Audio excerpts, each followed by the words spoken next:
नारायणं सुरगुरुं जगदेकनाथं भक्तप्रियं सकललोकनमस्कृतं च त्रैगुण्यवर्जितमजं विभुमाद्यमीशं वन्दे भवग्नम् अमरासुरसिद्धवन्द्यं नारायणं नमस्कृत्य नरं चैव नरोत्तमं देवीं सरस्वतीं व्यासं ततो जयमुदीरयेत्।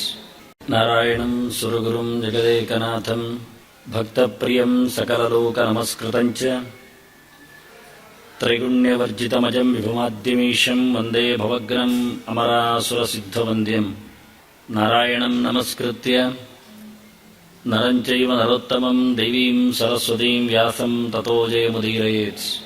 नारायणं सुरगुरुं जगदेकनाथं भक्तप्रियं सकललोकनमस्कृतं च त्रैगुण्यवर्जितमजं विभुमाद्यमीशं वन्दे भवग्नम् अमरासुरसिद्धवन्द्यं नारायणं नमस्कृत्य नरं चैव नरोत्तमं देवीं सरस्वतीं व्यासं ततो जयमुदीरयेत्।